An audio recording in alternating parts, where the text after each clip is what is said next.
ازيكم يا شباب عاملين ايه؟ النهارده هنتكلم عن يوم الرجل واهميته وازاي هو بيأثر على بقية الجسم وعلى كل حاجة تاني انت بتعملها في الجيم.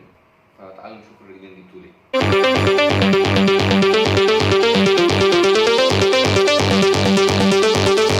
خلينا متفقين ان يوم الرجل اكتر يوم انت بتحتاج فيه سترينث واكتر يوم بيطلع سترينث منك. لما نيجي نتكلم على توازن بشكل عام او قوة بشكل عام، فيوم الرجل اكتر حاجة مهمة في الموضوع ده. انت في الغالب عمرك ما هتبقى عندك توازن كويس لو انت عضلات رجلك مش كويسة، ولو الجسم من فوق عريض بس من تحت رفيع فانت هيبقى اسهل لك انك تقع. يعني تخيلها كده، انت من تحت مفيش اساس ماسكك، فلو حد زقك انت خلاص هتقع على طول. ضغط كتير قوي بتشتغل في يوم الرجل، منهم الاماميه والخلفيه والجلوتس والسمانه. فانت لما بتشغل العضلات دي كلها بتساعدك انك تبني اساس تشتغل عليه في بقيه الايام، ايا كان اليوم اللي انت بتتمرن فيه. حتى لو ما بتتمرنش رجل هتحتاج الرجل في يوم الشيست. لو انت عارف تعمل الشيست ازاي، عارف تلعب البنش بريس ازاي كويس، هتبقى فاهم يعني ايه ان انت محتاج رجل قويه وانت بتلعب شيست. يوم الرجل كمان بيساعدك في حاجات تانية كتير غير الجيم. انت لما تيجي تشيل اي حاجه تقيله بره، يوم الرجل يساندك. لما تيجي تمشي، لو مشيت مسافه طويله، يوم الرجل يساندك. طلع سلالم، نازل من سلالم، بتجري ورا حد، كل ده يوم الرجل شايلك ومباني لك رجل قوية تقدر تستحمل معاك كل ده. فانت لو بتقوي رجلك انت بتحسن حاجات تانية في حياتك كتير، الموبيليتي والبالانس. انت بشكل عام في حياتك، انت ادائك في حياتك بشكل عام بيتحسن جدا. معلومة انا عارف ان في ناس كتير عارفاها، ان يوم الرجل اكتر يوم بيحرق واكتر يوم بيطلع هرمونات النمو. يعني هو ليه بيعلي نسبة الحرق؟ هو في اكتر الحركات التقيلة، ديد ليفت وسكوات ولونج، دول كومباوند موفمنت كبيرة وبتستعمل فيها تقريبا كل جسمك. فانت يعتبر تمرين لجسمك كله في حركة واحدة، اللي هي بتاعت مثلا سكوات.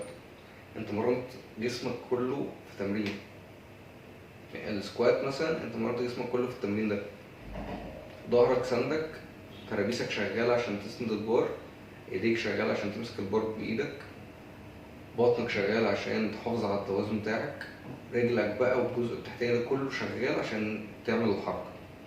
فانت لو تحاول تخسر وزن، يوم الرجل ده اوعى تنساه، لازم تلعب يوم الرجل. لو لو عملت سكيب ليوم الرجل يعني الموضوع هيطول معاك جدا.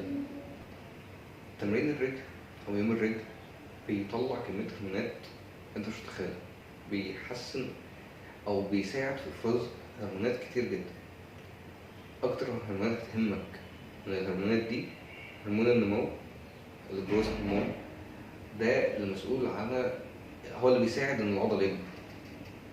والتستوستيرون هو برضه بيساعد في ان العضله يكبر، لان التستوستيرون انت الفرق بينك وبين حد التستوستيرون بتاعه اقل.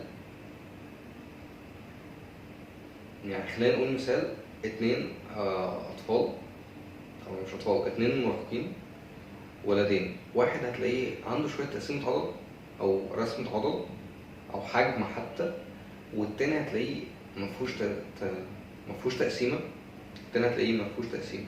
الفرق بينهم بالظبط ان واحد عنده تستوستيرون اعلى شويه من التاني. بس ما تستغربش خالص لو لقيت بقيت جسمك بيتحسن مع يوم الرجل، لان انت لما تلعب رجل فانت بتزود هرمون التستوستيرون، فهرمون التستوستيرون بيساعد ان العضل بتاع الجسم كله يكبر. فانت فانت كده يعني ما تقولش مثلا انا لعبت رجل فانا ما عرفتش اهتم بيوم الشيست او يوم الدراع. لا، انت اهتميت بيهم لما انت لعبت رجل. جسم هيبقى شكله غريب قوي لو انت من فوق عريض جدا، دراعك وكتافك وظهرك عريض جدا، انت من فوق كده، فوق بالظبط كده، وجيت بقى تبص على بقيه الجسم هتلاقي مفيش رجل، فانت هتلاقي نازل شبه الكونو، مش حلو. هتلاقي انت اصلا مش هتبقى مبسوط. مهما كنت مبسوط ان انت من فوق عريض، هتبقى دايما بتبص على رجلك وتحس ان في حاجه غلط او في حاجه ناقصاك.